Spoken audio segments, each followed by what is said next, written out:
नमस्कार, मैं एकता शर्मा और आप देख रहे हैं जीवन न्यूज़। आज हमारे साथ मौजूद हैं कांग्रेस नेता सुनील शर्मा जी। सर, क्या मुख्य वजह है जिसको लेकर आज प्रेस कॉन्फ्रेंस रखी गई है?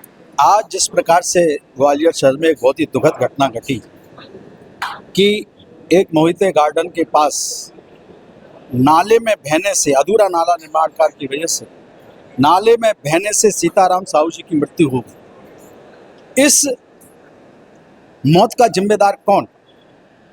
जो अधूरा निर्माण कार्य पड़ा था उसका दोषी कौन? आज पूरे शहर की सड़कें उधड़ गई। रोज माता बहनें बच्चे युवा चोटिल हो रहे हैं, एक्सीडेंट हो रहे हैं, उनके फ्रैक्चर हो रहे हैं। इस घटिया निर्माण कार्य का दोषी कौन? वर्षा काल से पहले बड़े बड़े दावे किए गए थे कि हमने वर्षा काल की तैयारी कर ली है।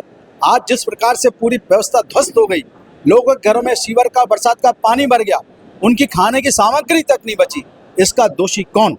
सर, देखा जाता है कि लगातार ग्वालियर में जो परेशानियां चल रही हैं, चाहे फिर वो बिजली की परेशानी हो, पानी की परेशानी हो या सड़कों के गड्ढे, उन मुद्दों को लेकर लगातार आप विरोध प्रदर्शन और धरना प्रदर्शन करते हुए लगातार नजर आते हैं, लेकिन उसके बावजूद भी कोई निराकरण होता हुआ नजर नहीं आ रहा है। वो निराकरण इसलिए नहीं हो रहा कि ये सत्ता के मद में मस्त हैं।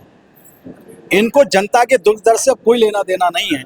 इनको केवल सत्ता का लाभ लेना है, सत्ता के मजे में मस्त हैं। इनको जनता का दुख दर्द दिखाई नहीं दे रहा और उसी का कारण है कि आज सड़कें ध्वस्त पड़ी हैं, हालात ध्वस्त पड़े हैं, बिजली व्यवस्था ध्वस्त पड़ी है।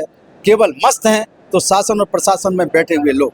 अभी तक सड़कों के गड्ढों की वजह से कई मौतें भी हो चुकी हैं। आखिर उसके लिए कौन जिम्मेदार है? क्योंकि वही कह रहा हूँ, ये शासन प्रशासन ही उन मौतों के लिए, एक्सीडेंटों के लिए जिम्मेदार है और जनता आज जो कष्ट भुगत रही है उसका दोष ये शासन प्रशासन पे है। सर, एक और सवाल मैं आपसे करना चाहूँगी। जिस तरीके से ग्वालियर में इंडिया और बांग्लादेश का जो क्रिकेट मैच 6 अक्टूबर को होने जा रहा है, उसके लिए हिंदू पार्टी जो है, हिंदू महासभा है और अन्य पार्टियां हैं, वो लगातार विरोध करती हुई नजर आ रही हैं।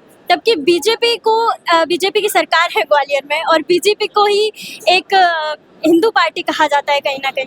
तो क्या कहना चाहेंगे आप इस बात में? इस बात का सवाल भी आपने किया और जवाब भी आपने दे दिया और इस बात का सवाल और जवाब जनता सब समझ रही है।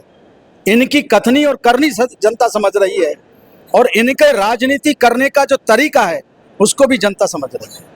सर, जिस तरीके से देखा गया कि जो स्टेडियम है उसमें तैयारियां लगातार की जा रही हैं, लेकिन वहां पर जल भराव की स्थिति अभी भी देखने को मिल रही है। एक स्टेडियम की आप बात कर रहे हैं, पूरे शहर में जल भराव हो गया।